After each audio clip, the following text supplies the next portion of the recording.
Sudah 10 tahun berlalu sejak istri saya pergi meninggalkan saya.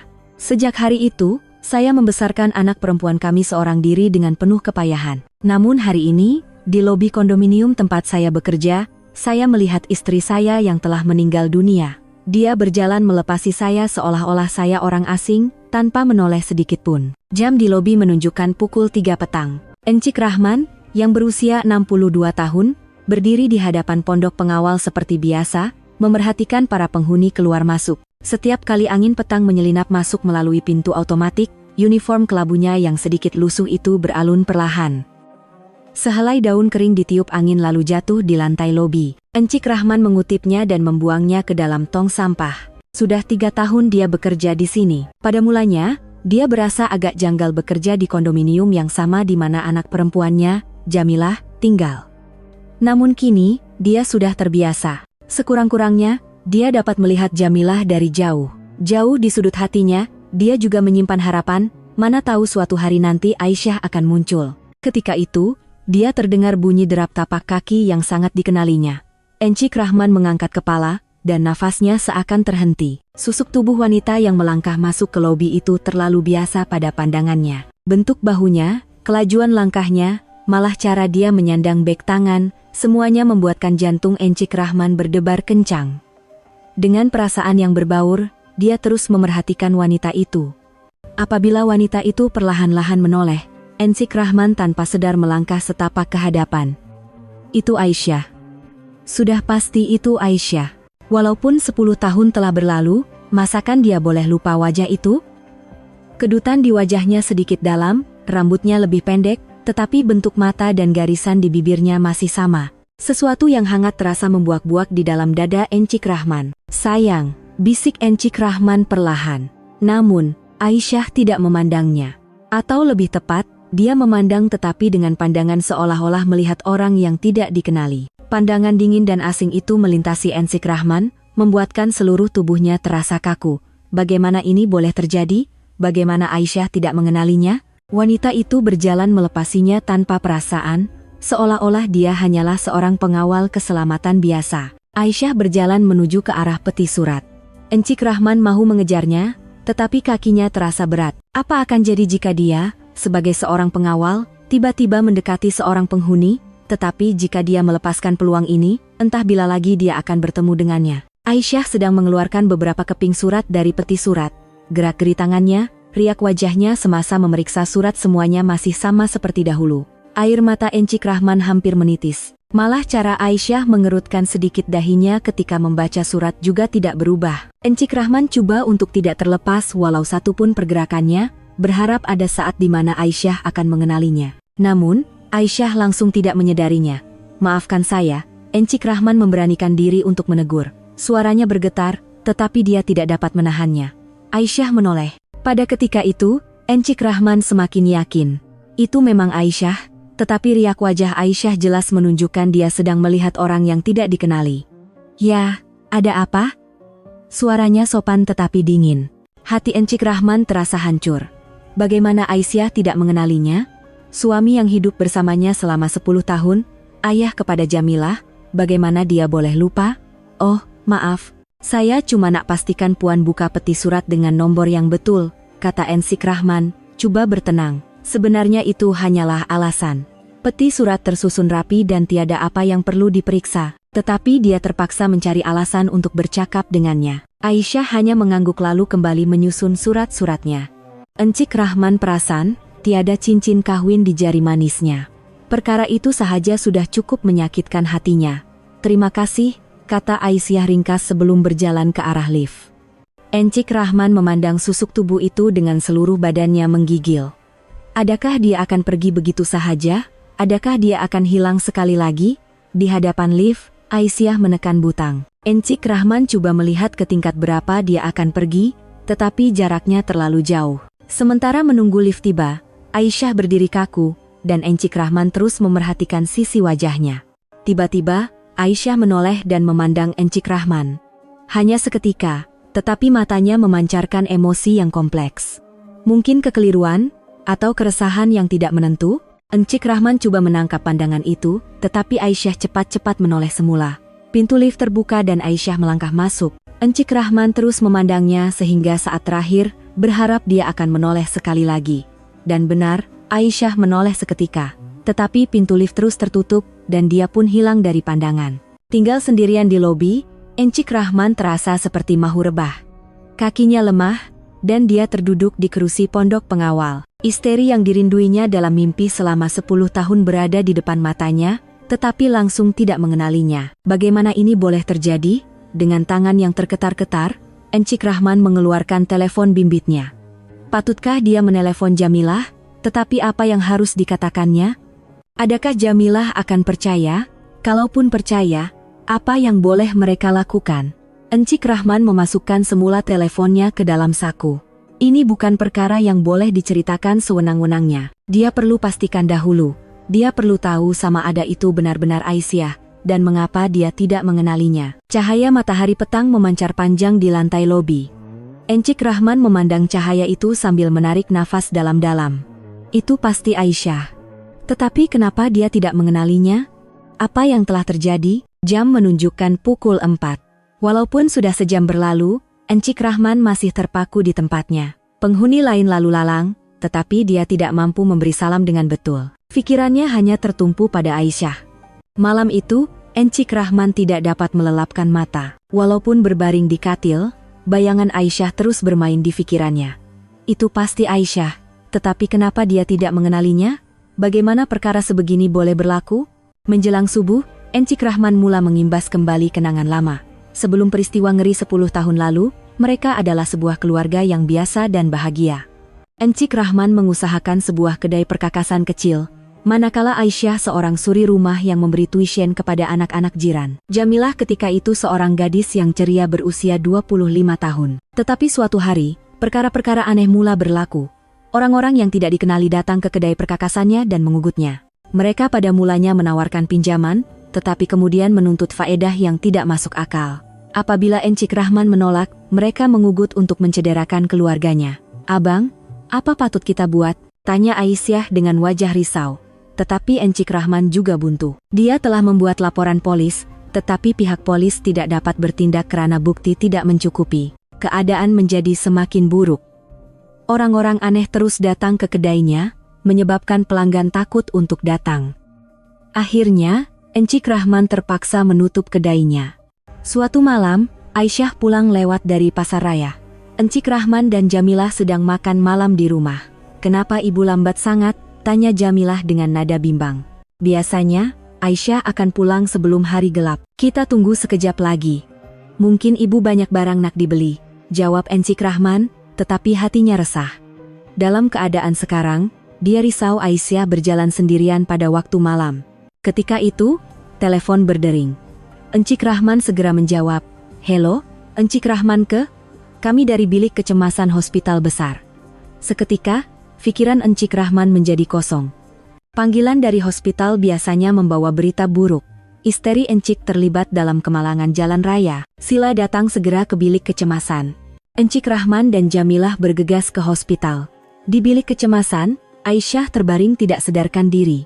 Dokter berkata kepalanya tercedera. Nasib baik, nyawanya tidak terancam, tetapi mereka tidak tahu bila dia akan sedar. "Macam mana kemalangan tuh boleh jadi?" tanya Encik Rahman kepada seorang pegawai polis. Menurut saksi, sebuah kereta sedan tiba-tiba membelok ke laluan pejalan kaki. Pemandunya melarikan diri dan nomor plat tidak dapat dikenal pasti. Seluruh badan Encik Rahman terasa sejuk. Adakah ini kemalangan biasa? Atau perbuatan orang-orang itu? Aisyah tidak sadarkan diri selama seminggu. Encik Rahman dan Jamilah menjaganya siang dan malam di hospital. Kemudian, pada suatu malam, Aisyah tiba-tiba hilang. "Juru rawat, istri saya pergi mana?" tanya Encik Rahman cemas, tetapi juru rawat juga tidak tahu. Rekaman CCTV juga tidak menunjukkan bagaimana Aisyah keluar. Seolah-olah dia gaib begitu sahaja. Polis melancarkan gerakan mencari, tetapi Aisyah tidak ditemui. Beberapa hari kemudian, pakaiannya ditemui di tepi sungai. Polis membuat kesimpulan dia mungkin lemas. "Ayah, ibu betul-betul dah tak ada ke?" tanya Jamilah sambil menangis. Encik Rahman juga tidak dapat menahan air matanya, tetapi ada sesuatu yang tidak kena, mayatnya tidak ditemui. "Kita tunggu sampai mayatnya dijumpai," kata Encik Rahman, coba berpegang pada harapan. Tetapi sebulan, 2 bulan berlalu, Aisyah tetap tidak ditemui. Akhirnya, polis menutup siasatan. Encik Rahman terpaksa mengadakan majelis tahlil untuk Aisyah. Sejak itu, 10 tahun telah berlalu. Encik Rahman menjual kedai perkakasannya dan melakukan pelbagai kerja untuk menyara hidup. Jamilah tidak berkahwin dan tinggal sendirian sambil bekerja. Kedua-duanya tidak pernah melupakan Aisyah. 3 tahun lalu, Jamilah berpindah ke kondominium ini. Pada masa itu, Encik Rahman mendapat tahu ada kekosongan jawatan pengawal keselamatan di sini. Dia memohon dengan harapan dapat bekerja dekat dengan Jamilah. Dia juga menyimpan harapan, jika Aisyah masih hidup, mungkin suatu hari nanti dia akan mencari Jamilah. Tetapi selama 3 tahun, perkara itu tidak pernah berlaku. Encik Rahman mula pasrah. Dia pikir, Aisyah mungkin benar-benar sudah tiada di dunia ini. Tetapi semalam, Aisyah muncul. Dia masih hidup, tetapi dia langsung tidak mengenalinya. Bagaimana ini boleh terjadi? Encik Rahman memandang keluar tingkap. Fajar mula menyingsing. Beberapa hari lagi hari jadi Jamilah. Patutkah dia beritahu Jamilah bahwa ibunya masih hidup? Tetapi jika Aisyah tidak mengingati mereka, adakah ia hanya akan menambah luka di hati Jamilah? Encik Rahman mengeluh, buat masa ini, dia perlu siasat sendiri. Dia perlu tahu sama ada Aisyah benar-benar masih hidup, dan mengapa dia tidak mengingati mereka. Keesokan petangnya, Encik Rahman menunggu waktu tamat kerjanya. Hari itu dia pulang lebih awal. Sepanjang hari, pikirannya hanya pada Aisyah. Dia bertekad untuk memastikan sekali lagi adakah itu benar-benar Aisyah. Tepat pukul 6 petang, Aisyah muncul. Waktu dan pakaiannya sama seperti semalam. Kot hitam dengan beg tangan kecil. Jantung Encik Rahman berdegup kencang. Kali ini, dia tidak boleh melepaskannya begitu sahaja. Dia perlu beranikan diri untuk bercakap. Melihat Aisyah menuju ke peti surat, Encik Rahman perlahan-lahan mendekatinya. Dia tidak mahu mengejutkannya. Selamat petang, sapa Encik Rahman lembut. Aisyah mengangkat kepala memandangnya. Pandangannya masih sama seperti semalam, seperti melihat orang asing. Ah, selamat petang, jawabnya sopan tetapi dingin. Aisyah coba membuka peti suratnya semula. Maaf, boleh saya tahu nama Puan? Tanya Encik Rahman dengan suara yang bergetar. Aisyah berhenti seketika dan memandangnya. Dahinya sedikit berkerut. Kenapa tanya? Nadanya penuh waspada. Encik Rahman panik tetapi tidak boleh berputus asa. Maafkan saya, cuma wajah Puan sangat mirip dengan seseorang yang saya kenal. Seseorang yang Encik kenal? Terdapat perubahan halus dalam suara Aisyah. Di sebalik kewaspadaannya, ada sedikit rasa ingin tahu. Ya, istri saya.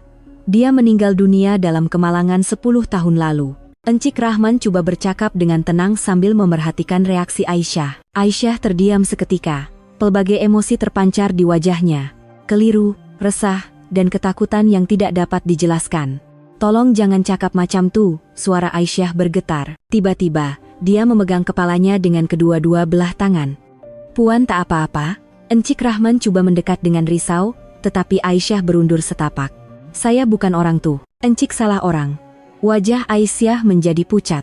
Dia kelihatan seperti melihat sesuatu yang menakutkan. Pada ketika itu, imei-imei kabur muncul di pikirannya. Suara seorang lelaki asing bergema, mereka telah membuangmu. Kau hanya beban bagi mereka. Kau berbahaya, dan suami serta anakmu tidak pernah mencarimu. Mereka hidup bahagia tanpamu. Aisyah menggelengkan kepalanya. Kenapa pikiran seperti ini sering muncul? Puan betul-betul tak apa-apa? Tanya Encik Rahman lagi. Keadaan Aisyah nampak tidak baik. Saya kena pergi. Aisyah tergesa-gesa membuka peti surat dan mengambil suratnya. Tangannya begitu terketar-ketar, sehingga hampir menjatuhkan surat-surat itu. Puan sakit ke? Nak saya panggil ambulans? Tak, saya tak apa-apa. Jerit Aisyah tiba-tiba. Jeritan itu menarik perhatian beberapa orang di lobi. Aisyah menjadi semakin panik. Maaf, saya betul-betul kena pergi. Dia bergegas ke arah lift. Encik Rahman ingin mengejarnya tetapi dia tidak mahu menakutkannya lagi. Melihat keadaan Aisyah yang menunggu lift, hatinya pilu.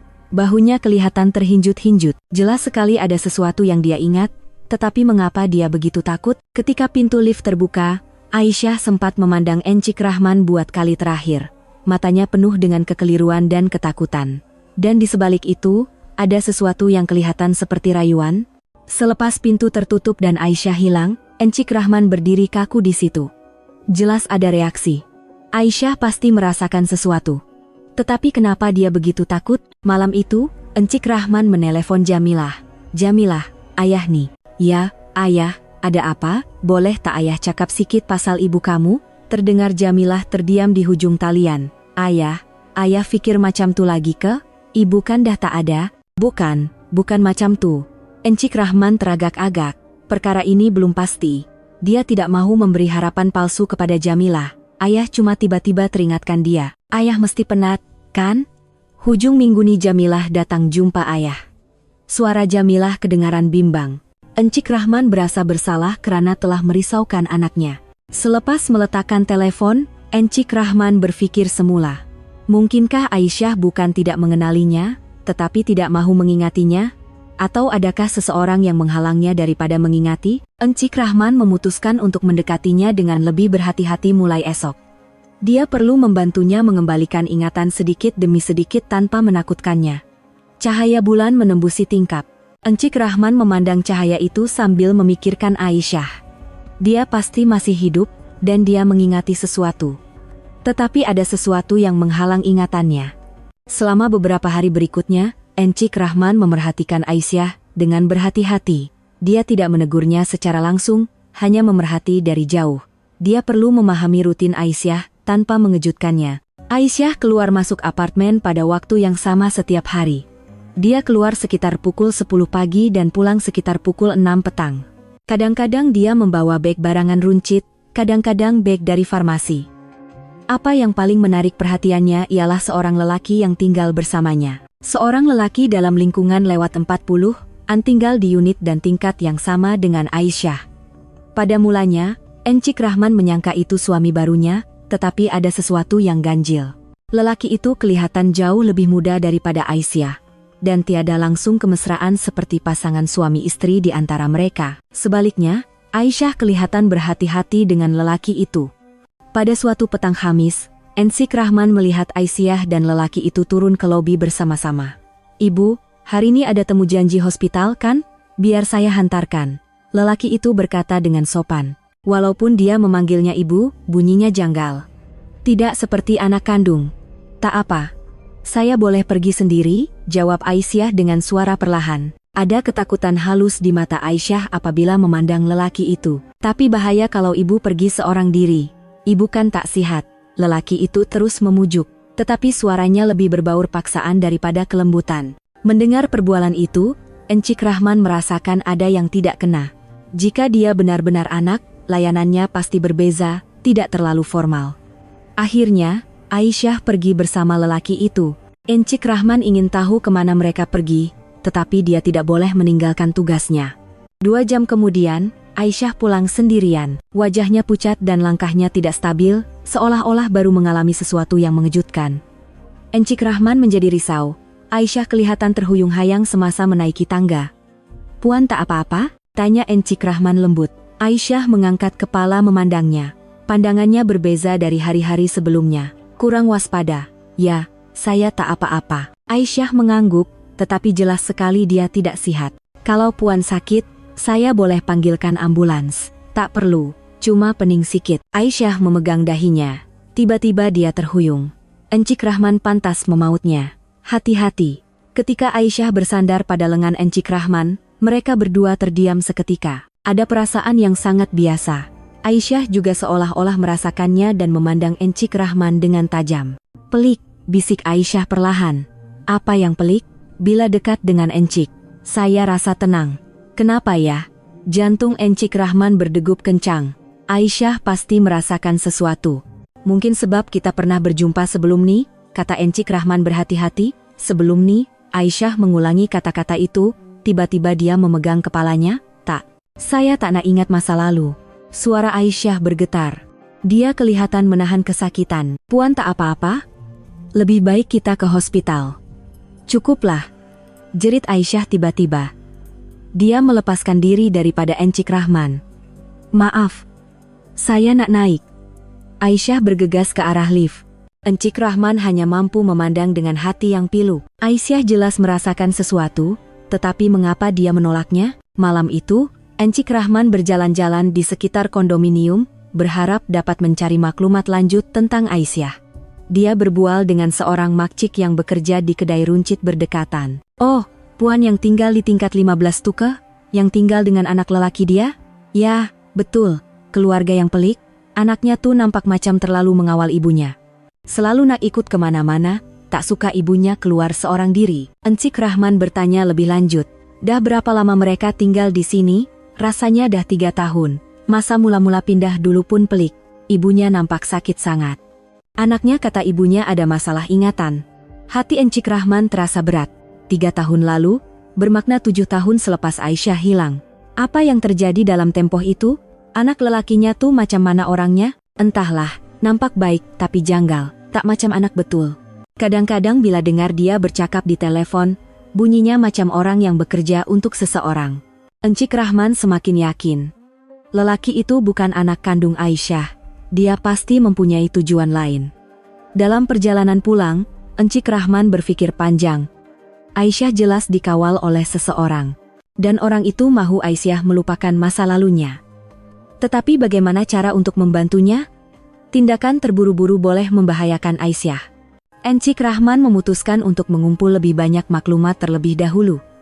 Dia perlu tahu siapa lelaki itu dan apa yang telah terjadi kepada Aisyah. Kira-kira seminggu kemudian, Encik Rahman dapat pulang awal. Pihak pengurusan mengadakan pemeriksaan kemudahan, jadi kerjanya selesai pada pukul 5 petang. Ketika hendak meninggalkan kondominium, dia melihat susuk tubuh yang dikenalinya dari jauh. Jamilah. Nampaknya dia juga pulang awal. Tetapi riak wajah Jamilah tidak ceria. Encik Rahman mendekatinya. "Jamilah, kenapa nih? Muka nampak sedih." "Oh, ayah. Awal ayah balik." Jamilah coba tersenyum, tetapi suaranya lemah. "Ada masalah di pejabat ke?" "Ada sikit masalah rumit, tak apalah." Walaupun Jamilah berkata begitu, jelas ada sesuatu yang tidak kena. Bahunya kelihatan lesu, tidak seperti dirinya yang sentiasa yakin. Pada masa itu, Aisyah keluar dari pintu masuk kondominium. Dia kelihatan keluar lebih awal dari biasa. Aisyah berjalan ke arah Jamilah, tetapi tiba-tiba dia berhenti. Dia melihat Jamilah, riak wajah Aisyah kelihatan aneh, bukan seperti melihat orang asing. Ada kebimbangan di wajahnya. Jamilah tidak perasan akan Aisyah karena dia sedang menunduk. Kemudian Aisyah mula mengekori Jamilah secara senyap-senyap dari jauh. Encik Rahman terkejut. Kenapa Aisyah mengekori Jamilah? Encik Rahman juga turut mengekori mereka dari jauh, ingin tahu apa yang akan Aisyah lakukan. Jamilah masuk ke sebuah kafe berdekatan. Dia duduk sendirian sambil minum kopi, kelihatan sedang berpikir panjang. Wajahnya sangat muram. Aisyah memerhatikan Jamilah dari luar tingkap kafe. Wajahnya penuh dengan kerisauan dan simpati. Seperti seorang ibu yang bimbangkan anaknya. Tidak lama kemudian, Jamilah menerima panggilan telepon. Selepas bercakap dengan seseorang, wajahnya menjadi lebih muram. Dia kelihatan seperti mengesat air mata. Ketika itu, Aisyah bergerak. Dia masuk ke dalam kafe. Encik Rahman semakin terkejut. Adakah Aisyah akan mendekati Jamilah secara terus? Aisyah memesan secawan teh panas di kaunter dan berjalan ke arah meja Jamilah. "Maafkan saya," tegur Aisyah lembut. Jamilah mengangkat kepala. "Ya, adik." Nampak sedih sangat. Suara Aisyah penuh dengan keprihatinan yang tulus. Jamilah terkejut. Tiba-tiba orang yang tidak dikenali menegurnya. "Oh, tak. Saya tak apa-apa. Minumlah nih, teh panas." Aisyah meletakkan cawan teh di hadapan Jamilah. Jamilah semakin heran. "Maaf, kenapa Puan buat macam nih?" "Sebab, adik nampak susah hati sangat." Puan rasa sedih tengok orang muda macam adik seorang diri. Suara Aisyah bergetar, seolah-olah dia sendiri tidak faham mengapa dia berbuat demikian. Jamilah memerhatikan Aisyah dengan teliti. Dia merasakan sesuatu yang biasa. "Kita pernah jumpa ke?" "Tak, rasanya ini kali pertama." Tetapi Aisyah terhenti. Melihat Jamilah, hatinya terasa sebak. Dia tidak tahu mengapa, tetapi dia merasakan keinginan untuk melindungi gadis muda ini. "Tapi, bila tengok adik, saya teringat seseorang yang saya kenal dulu," kata Aisyah perlahan. Jamilah menjadi semakin ingin tahu. "Siapa tuh?" "Saya tak berapa ingat, tapi dia seorang yang baik dan cantik macam adik." Air mata bergenang di mata Aisyah. Emosinya tiba-tiba membuak tanpa disedari. Jamilah juga merasakan sesuatu yang aneh. Melihat wanita ini, hatinya terasa hangat dan tenteram. Terima kasih. Saya memang sedang menghadapi masalah, tapi berkat Puan, saya rasa lebih baik sikit. Syukurlah. Kalau adik tak keberatan, ceritalah. Mungkin saya boleh bantu. Jamilah teragak-agak seketika sebelum mula bercerita. Saya dituduh buat silap di pejabat, padahal bukan saya yang buat. Mereka terus menekan saya walaupun tiada bukti. Suara Jamilah bergetar. Mendengar itu, hati Aisyah terasa sakit. Tak patut jadi macam tuh. Tak ada sesiapa ke yang boleh bantu. Keluarga saya cuma ada ayah. Saya tak narisaukan dia. Mendengar kata-kata itu, hati Aisyah tersentuh. Dia tidak tahu mengapa, tetapi dia sangat ingin memeluk gadis ini. Ayah adik mesti sayangkan adik sangat. Ini bukan soal merisaukan dia, tapi soal selesaikan masalah bersama-sama. Kata-kata Aisyah penuh dengan kehangatan seorang ibu. Jamilah menangis mendengarnya. Terima kasih banyak-banyak. Puan orang pertama yang saya jumpa, tapi Puan beri saya semangat. Kalau saya ada anak perempuan macam adik, saya pasti bangga sangat. Selepas berkata begitu, Aisyah sendiri terkejut. Mengapa perkataan anak perempuan keluar dari mulutnya? Air mata Jamilah kembali bergenang. Kalau ibu saya masih ada, saya nak sangat ceritakan semua nih pada dia. Mendengar kata-kata Jamilah, hati Aisyah terasa bagai dihiris. Air matanya mengalir deras. Kenapa? Kenapa Puan menangis? Tanya Jamilah terkejut. Saya tak tahu, hati saya rasa sakit sangat. Aisyah tidak dapat memahami perasaannya sendiri. Tetapi yang pasti, dia mahu melindungi gadis muda ini. Menyaksikan dari luar kafe, hati Encik Rahman dipenuhi rasa sebak. Aisyah risaukan Jamilah, walaupun ingatannya hilang, naluri keibuannya masih ada. Beberapa hari kemudian, Encik Rahman bekerja shift malam karena menggantikan rakan sekerjanya yang sakit. Sekitar pukul 9 malam, dia terdengar bunyi bising dari unit di tingkat 15. Suara seseorang sedang marah. Encik Rahman risau. Adakah sesuatu telah terjadi kepada Aisyah? Tidak lama kemudian, lelaki itu turun ke lobi. Wajahnya tegang sambil bercakap di telepon. Baik, saya faham. Saya akan lebih berhati-hati. Perkara macam ini tak akan berulang. Nada suaranya tegang, seolah-olah sedang melapor kepada seseorang. Selepas lelaki itu keluar, Encik Rahman menunggu berhampiran lift, berharap Aisyah akan turun. Kira-kira sejam kemudian, Aisyah benar-benar muncul, tetapi ada kesan lebam di wajahnya. Encik Rahman terkejut. Apa dah jadi nih? Tanyanya cemas. Aisyah menunduk, coba mengelak. Tak ada apa, saya terjatuh. Ini bukan luka jatuh. Ada orang pukul Puan, kan? Suara Encik Rahman dipenuhi kemarahan. Aisyah memandangnya dengan terkejut. Kenapa Encik marah sangat? Sebab istri saya cedera. Tolong beritahu, saya siapa yang buat nih? Rayu Encik Rahman. Tetapi Aisyah menggeleng. Saya tak boleh cakap. Lagipun, Encik pengawal tak ada kena-mengena dengan saya. Kata-kata itu menyakitkan hati Encik Rahman. Tidak ada kena-mengena? Suami yang hidup bersamanya selama 10 tahun. Saya bukan orang asing, jerit Encik Rahman. Aisyah semakin terkejut dan berundur. Saya betul-betul tak faham. Kenapa Encik ambil berat sangat pasal saya? Suara Aisyah bergetar keliru. Sebab belum sempat Encik Rahman menghabiskan ayatnya, pintu lift terbuka. Lelaki itu telah kembali. Ibu, buat apa di sini? Tanyanya dengan suara dingin sambil menjeling Encik Rahman. Oh, Kuma, berbual sekejap dengan Encik pengawal. Kan saya dah cakap, jangan keluar seorang diri waktu malam. Nada lelaki itu penuh dengan ugutan.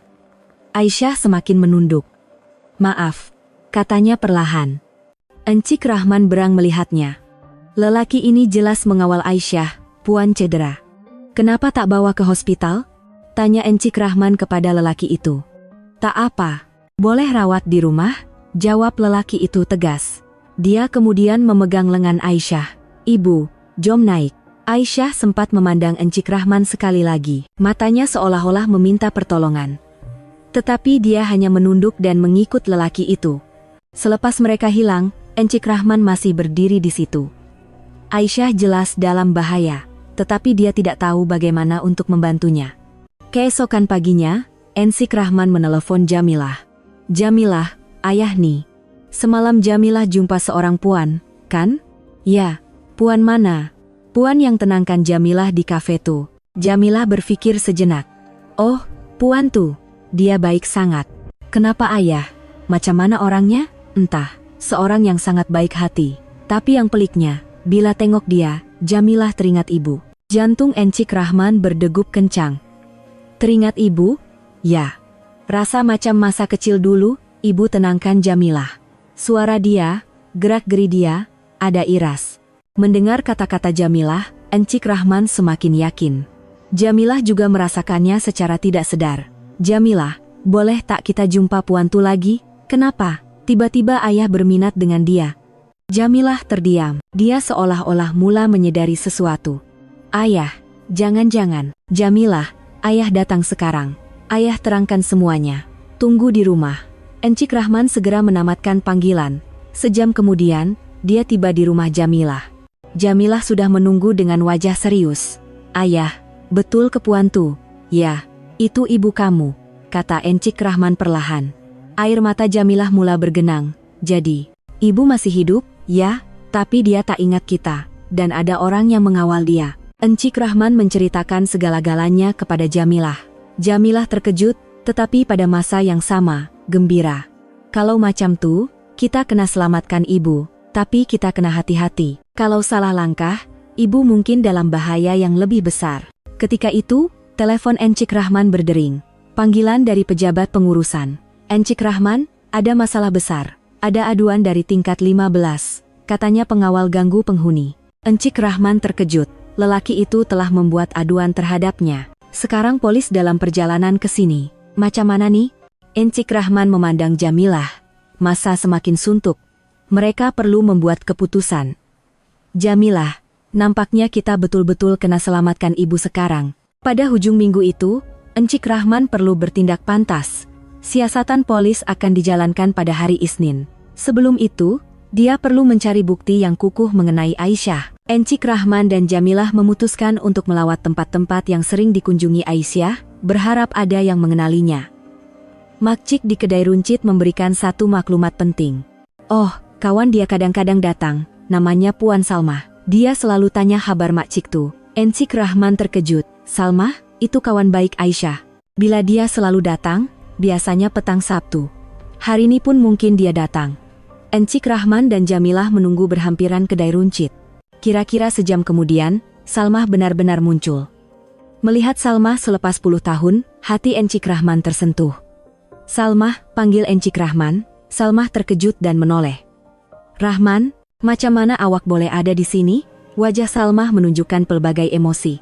Salmah, saya perlu cakap pasal Aisyah, kata Encik Rahman serius. Salmah melihat sekeliling dan mengajak mereka ke tempat yang lebih sunyi. Duduk di bangku taman, Encik Rahman menceritakan segala-galanya. Daripada pertemuannya dengan Aisyah sehinggalah Aisyah tidak mengingati mereka. Mendengar cerita itu, Salmah menangis. Saya pun tahu. Saya tahu Aisyah masih hidup. Apa? Tanya Encik Rahman terkejut. Saya tahu sejak 3 tahun lalu. Saya terserempak dengannya di kedai runcit, tetapi Salmah terdiam. Jamilah mendekati dan memegang tangannya. Makcik Salmah, tolong ceritakan apa yang terjadi. Aisyah tak kenal saya. Dia nampak takut. Bila saya coba dekati dia coba lari, suara Salmah bergetar. Jadi apa yang makcik buat? Saya perhatikan dia dari jauh. Tengok macam mana dia hidup, dengan siapa. Tapi banyak sangat yang pelik. Salmah mula menceritakan apa yang diketahuinya. Lelaki yang tinggal dengan Aisyah tuh bukan anak dia. Jamilah mengangguk. Dan Aisyah nampak tak sihat, ingatannya lemah, kadang-kadang dia bercakap seorang diri. Dia cakap apa? Tanya Encik Rahman. Dia selalu sebut, orang tuh dah buang aku. Aku ni orang bahaya, kata Salmah. Encik Rahman terasa seram sejuk. Seseorang telah menanam pikiran itu dalam kepala Aisyah. Lagi pelik, Aisyah kadang-kadang menangis seorang diri. Terutamanya bila dia nampak perempuan muda. Mendengar itu, hati Jamilah pilu. Ibunya merinduinya. Makcik, ada apa-apa lagi maklumat yang lebih terperinci? Macam mana Aisyah boleh jadi macam tuh? Sebenarnya ada satu lagi perkara yang saya tahu, kata Salmah berhati-hati. Aisyah menjaga seorang pacik tua. Saya jumpa mereka di hospital. Pacik tuh nampak macam tahu sesuatu pasal Aisyah. Pacik mana? Umurnya dalam lingkungan 10-an, nampak uzur. Aisyah bawa dia ke hospital setiap hari. Tapi pandangan Pak Cik Tu lain. Dia nampak betul-betul sayangkan Aisyah macam anak sendiri.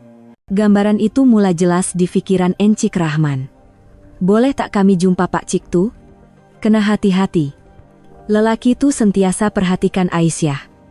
Tapi pada petang Hamis, lelaki itu biasanya tiada.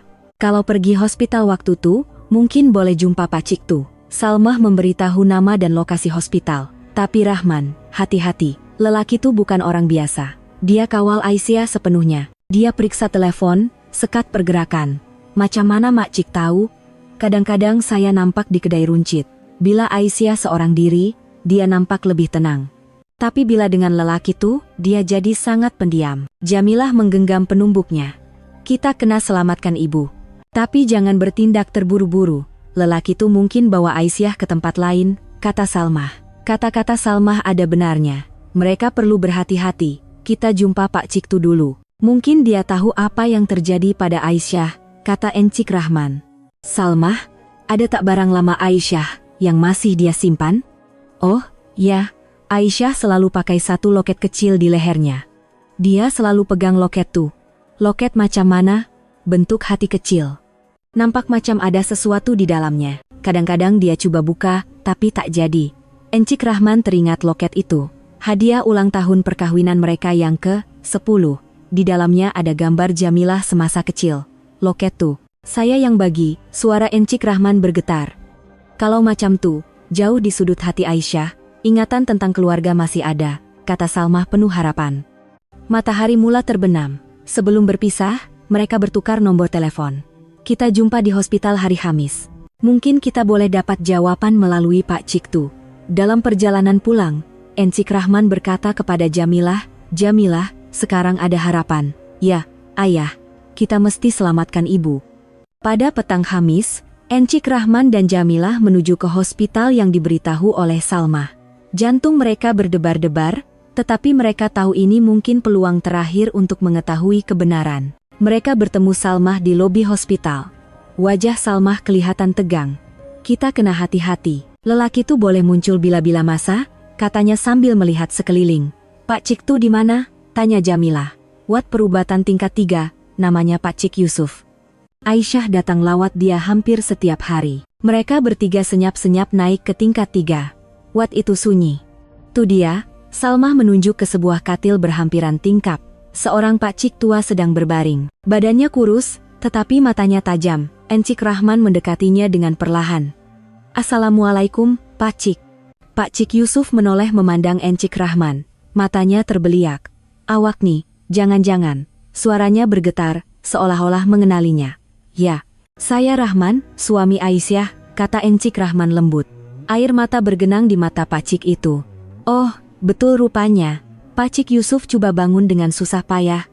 Encik Rahman segera memautnya. Pak Cik, jangan paksa diri. Aisyah, dia rindu sangat.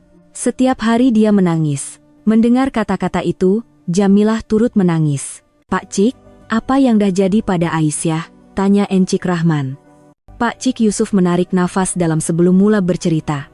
7 tahun lepas, saya jumpa Aisyah terbaring di tepi sungai. Kepalanya cedera, banyak darah. Masa tuh keadaan dia macam mana? Dia sedar, tapi hilang ingatan sepenuhnya. Nama sendiri, dari mana dia datang, semua dia tak tahu. Jadi saya bawa dia ke hospital. Jamilah mencelah, jadi. Lelaki itu bila pula muncul? Lelaki itu muncul lepas Aisyah dah pulih sikit. Dia mengaku dia anak Aisyah. Tapi ada yang tak kena, suara Pak Cik Yusuf dipenuhi kemarahan. Apa yang tak kena? Setiap kali Aisyah nampak dia jadi takut, dia jadi orang lain bila lelaki itu ada. Dan kadang-kadang bila seorang diri, dia cakap perkara pelik. Dia cakap apa? Dia cakap, mungkin aku dah buat salah. Sebab tuh keluarga buang aku, macam ada orang yang tanam pikiran tuh dalam kepalanya. Encik Rahman menggenggam penumbuknya. Lelaki itu telah memanipulasi Aisyah. Pak Cik, Aisyah ada pernah cakap pasal keluarga tak? Ada. Kadang-kadang dalam mimpi dia sebut nama anak dia sambil menangis. Jamilah, Jamilah.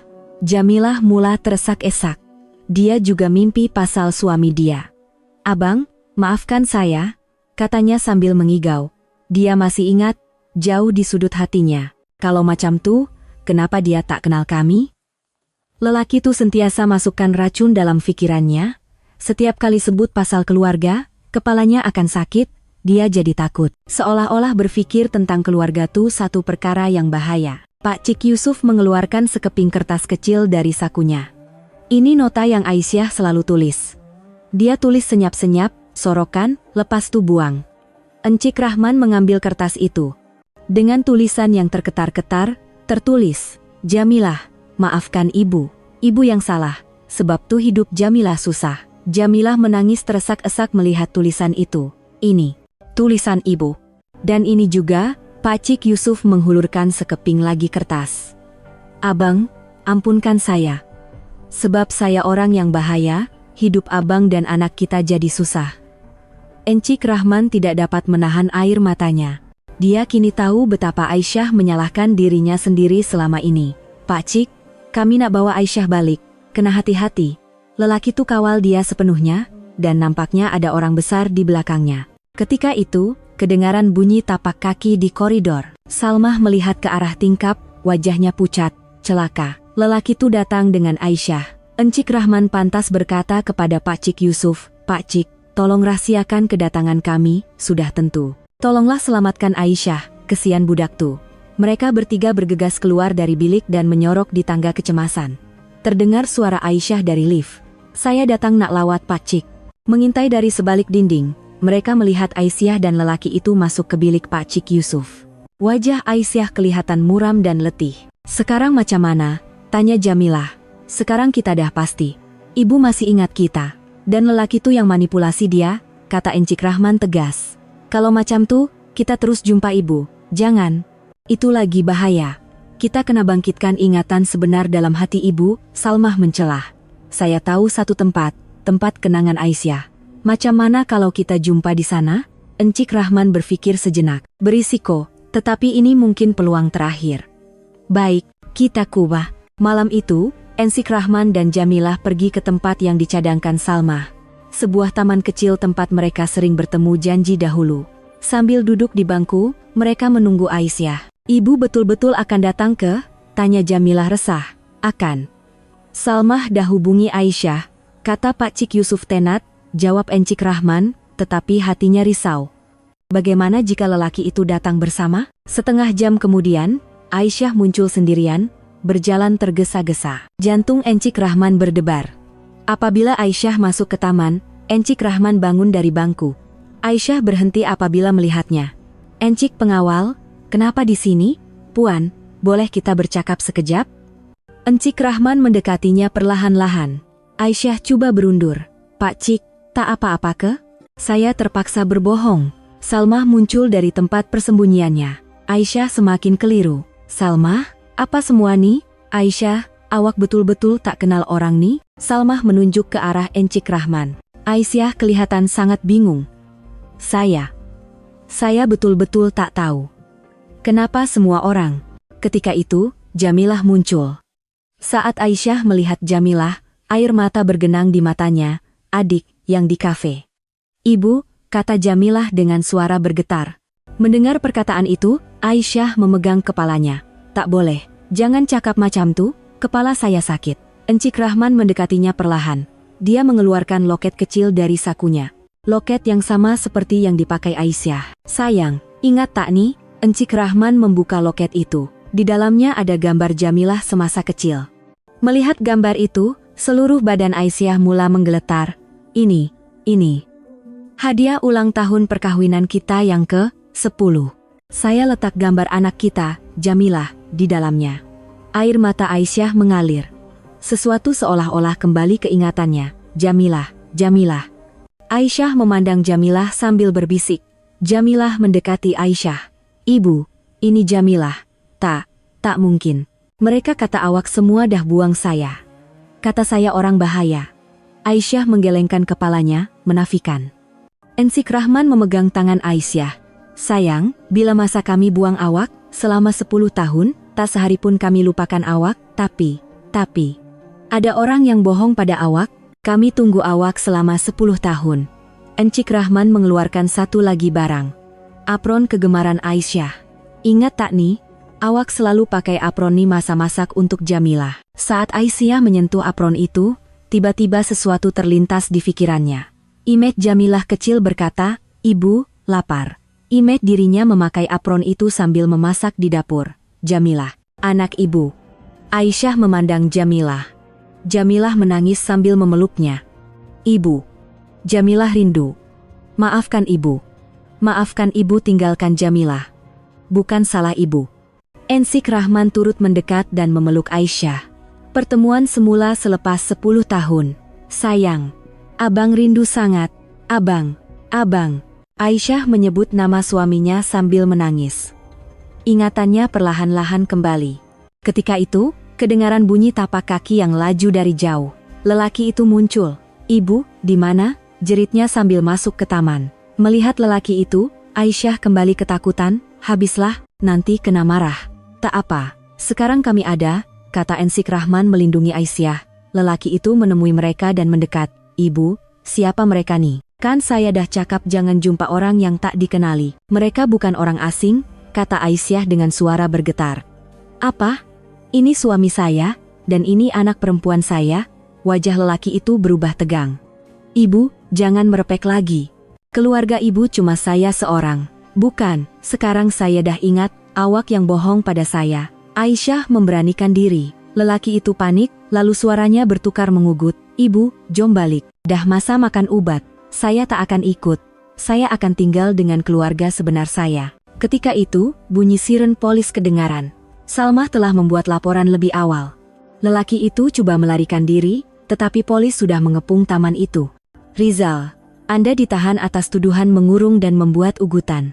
Seorang pegawai polis menahannya. Lelaki itu meronta-ronta tetapi tidak berjaya. "Semuanya dah berakhir," kata Ensik Rahman kepada Aisyah. "Betul. Betul kedah berakhir?" "Ya. Sekarang keluarga kita boleh bersama semula," kata Jamilah sambil memegang tangan ibunya. Tetapi Aisyah masih ada satu kerisauan. "Pak Cik, macam mana dengan Pak Cik? Saya tak boleh tinggalkan dia." "Kalau macam tuh, kita bawa Pak Cik tinggal dengan kita," kata Ensik Rahman dengan lembut. "Betul ke? Sudah tentu. Pak Cik yang selamatkan awak, sekarang giliran kita pula jaga dia." Aisyah menangis sekali lagi.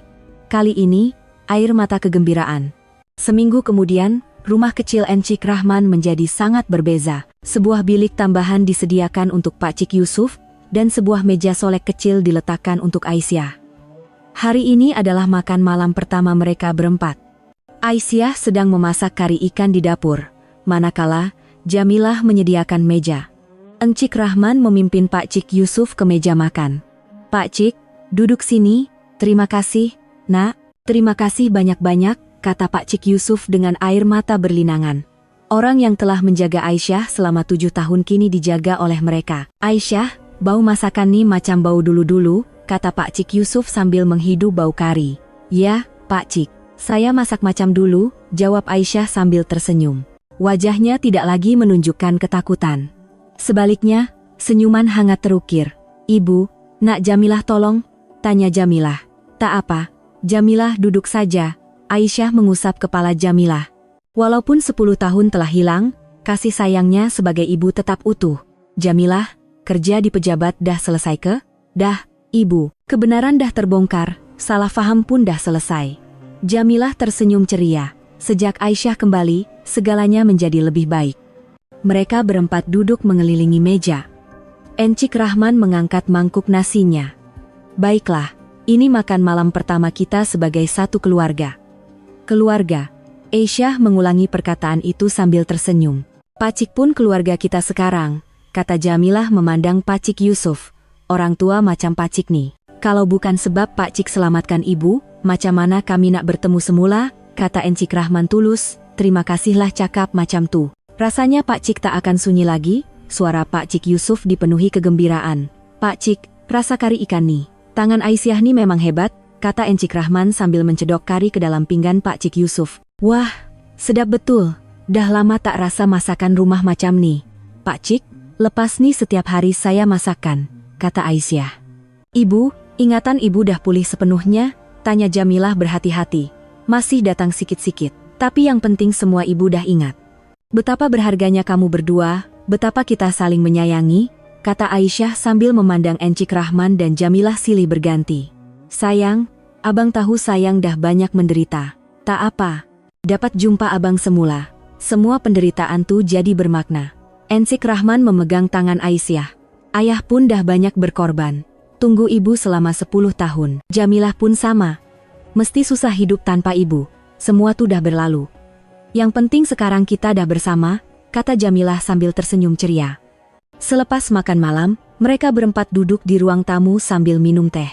Televisi menyiarkan berita malam. Orang-orang tuh macam mana? Tanya Aisyah risau. Rizal dah ditahan. Polis sedang siasat dalang di belakangnya. Mereka tak akan ganggu kita lagi, jawab Encik Rahman. Syukurlah. Rasa lega sangat, kata Aisyah. Pak Cik, ada apa-apa yang tak selesai ke? Tanya Jamilah. Tak ada. Malah, bila bersama keluarga yang mesra macam ni, hati Pak Cik tenang. Pak Cik, dah masa makan ubat? Aisyah menghulurkan ubat kepada Pak Cik Yusuf. Terima kasih Aisyah, macam anak sendiri, saya yang patut berterima kasih pada Pak Cik.